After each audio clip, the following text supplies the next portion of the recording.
The second Pan-African Conference on Family Values is bringing together delegates from across Africa and around the world in a unified call to protect the family unit and uphold family values. Now, the effort in many respects is driven by the need to protect their countries from the pressures of the Western world that have been exporting policies and ideologies that are hostile to biblical values. FRC's Vice President for Policy and Government Affairs, Travis Weber, joins me from Nairobi, Kenya, where he spoke at the conference. Travis, welcome to Washington Watch from Kenya. Thank you, Tony. It's great to be with you. First off, tell our viewers a little bit more about this conference, which FRC is actually a co-sponsor of.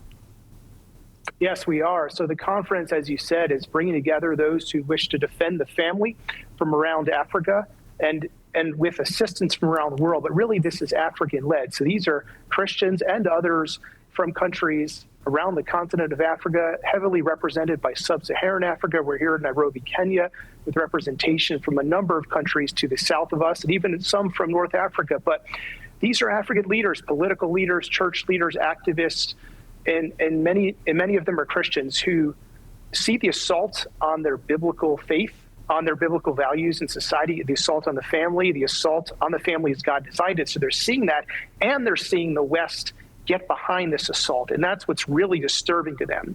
So when we show up and say, we're from the West, but we're with you, we're not going to join the assault on your families, they're ready to hear that, and that's a welcome message. I was up on the Hill earlier today at the Values Action Team meeting in the Senate.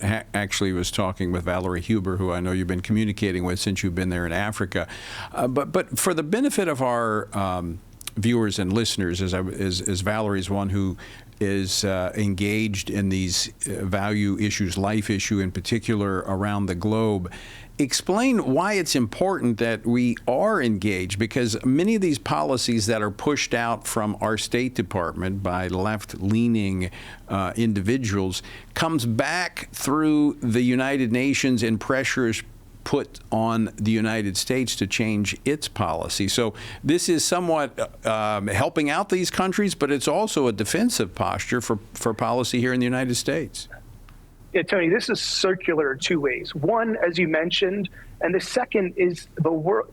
We're in a global world. That means there are people from all the countries represented here living in the United States, and those people share the values of the people in their home countries. It's only when, sad to say, modern Western culture and social media, pop culture, entertainment get to them that their values start to erode. So it's important because of that connection. But as you said, it's important because it comes back to us.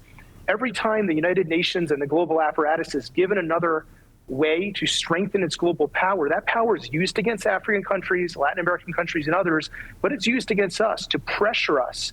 And it might not be seen and close to home for many people, but every time there's a statement from a UN bureaucrat in New York or Geneva about the United States needing to do more to get in line with global norms, international law, and you could just fill in the blank with whatever the bar is set at in terms of their language and the pressure campaign. But that same bar is being used globally, whether it's against the United States or against Africans who are defending the family. The family is the core of where this assault is. So by building these alliances with African countries and Central and South America countries that are also conservative when it comes to the family, we're building a kind of a bulwark where when such, for instance, the World Health Organization, WHO, when they're pushing one of these global policies, we can go to these other countries and even provide a backstop when we have a bad administration here. That's right. Tony, that issue came up today, the WHO, because it's going to be the World Health Assembly in a few weeks in Geneva. They're going to vote on the pandemic agreement. So speakers spoke today about the threat that this is to national sovereignty, the family, and life.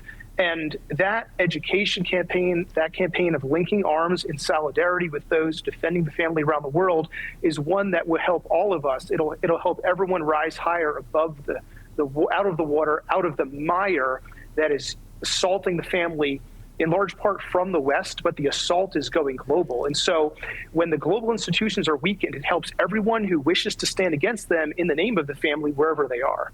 So would you say, Travis, we got about 2 minutes left, this is helping our neighbor? It absolutely is. Because, Tony, the winds of Christianity are changing.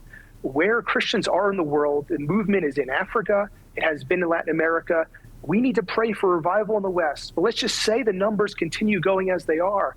The West needs African Christians to reside in our own lands and help our own lands. Now, people are called where they are to live by the Lord, and everyone makes a choice. But I'm just making the point that this is a matter of Christianity globally, and it's a matter of defense of Christian values and biblical values globally. So we're going to help our neighbor by linking arms with believers who are standing with us on Genesis 1 and 2 and the values God has instituted since the beginning, wherever they are around the world, for every nation. As we enter a time of a national sovereignty reset under President Trump, this is going to help every nation because the Lord intends us to be a blessing to every nation.